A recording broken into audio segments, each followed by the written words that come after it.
Please माननीय सभापति महोदय, आपका बहुत बहुत धन्यवाद। आज एक ऐसा दिन है जो मैं कहूंगा कि अजीब दास्तां है।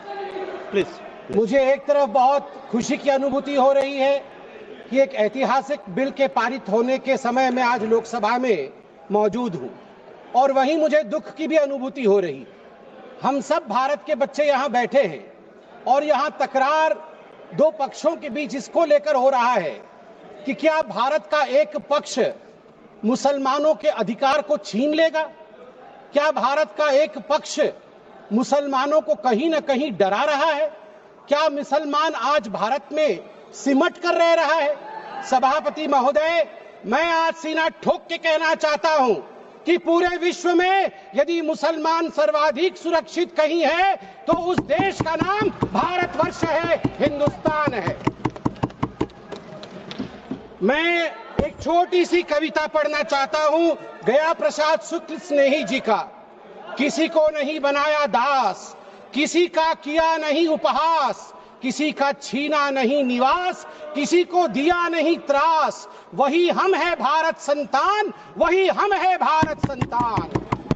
किसी का कुछ छीना नहीं है, हमेशा दिया है। जो शरणार्थी बन के आया है उसको गले से लगाया है। और केरल की बात हो रही थी, मैं धन्यवाद देता हूं केरल की भूमि को, प्रणाम और वंदन करता हूं केरल की भूमि को। वहीं से आदि शंकराचार्य जी भी आए और केरल की भूमि में कोडंगलूर तालुक के मेथला गांव में स्थित है भारतवर्ष की पहली मस्जिद चेरामल जुमा मस्जिद। और चेरा राजा चेरामल पेरुमल ने इस मस्जिद के लिए जगह स्थान दिया था। यह है भारत का कल्चर, यह है भारत माता। और इस भारत के ऊपर आप संदेह दिखा रहे हैं। क्या स्थिति है आज वक्फ को लेकर इस्लामिक देशों में? क्या वक्फ प्रॉपर्टी इस्लामिक देशों में है? मैं इस्लामिक देशों का नाम पढ़ूंगा जहां वक्फ का वजूद नहीं है। तुर्की में नहीं है, लीबिया में नहीं है, इजिप्ट में नहीं है, सूडान में नहीं है, लेबनान में नहीं है, सीरिया में नहीं है, जॉर्डन में नहीं है, तुनीसिया में नहीं है, इराक में नहीं है। भारतवर्ष में वक्फ बोर्ड है। वक्फ प्रॉपर्टी को कानूनन सुरक्षा, लीगल प्रोटेक्शन दिया गया है। उसके बाद भी हंगामा क्यों है बरपा?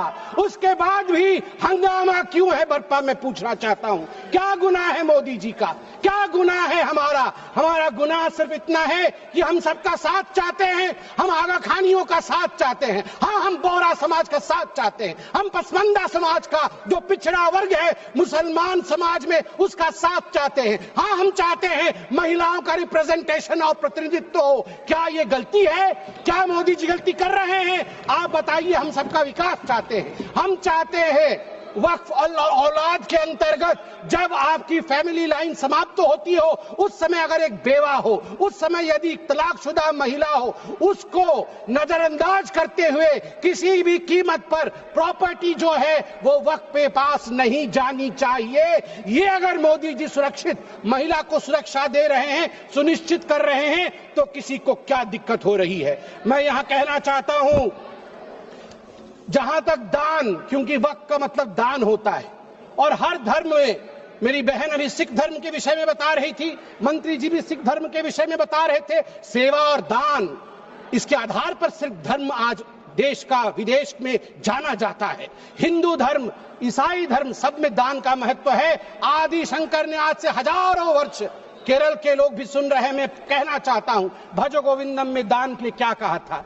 गेयं गीता नाम सहस्त्रम गेयं श्रीपति नाम ध्येयं श्रीपति रूपमजस्रम नेयं सज्जन संगे चित्तं देयं दीन जनाय जवित्तम। दीन जनों को, गरीबों को वित्त दान करो, ईश्वर मिलेंगे। भगवान का नाम लो, गीता का ध्यान करो, ईश्वर मिलेंगे। और वही इस्लाम में भी ज़कात, सदका और सदक़े जरिए के नाम से जिक्र किया गया है। वक्फ जो दान की जमीन और पुण्य के लिए, परमार्थ के लिए, धर्मार्थ के लिए वक्फ बनाया गया है।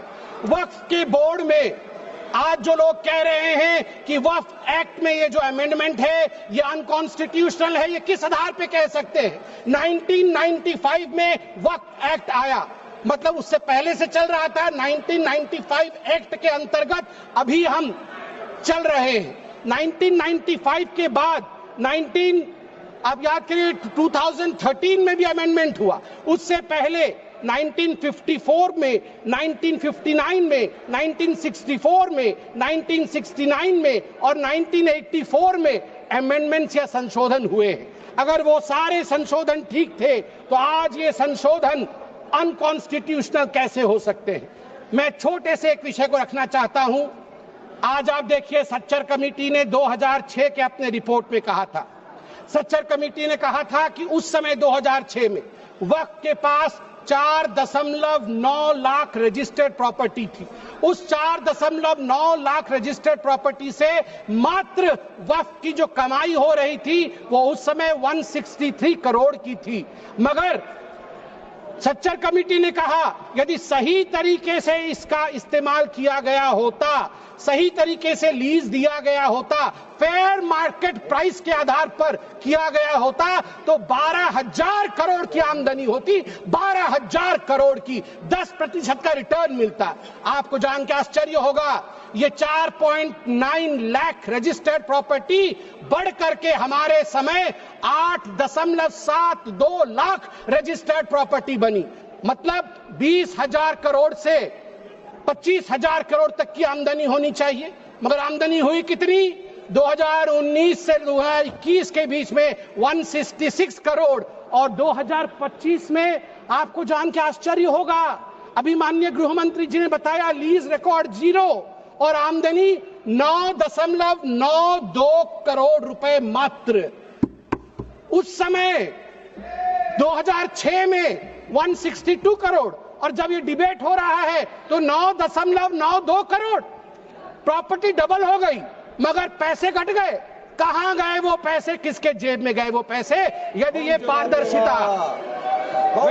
वैसे सभापति महोदय, मुझे एक बात में संशय है, मुझे लगता है उत्तर प्रतिपक्ष वाले ही दे पाएंगे।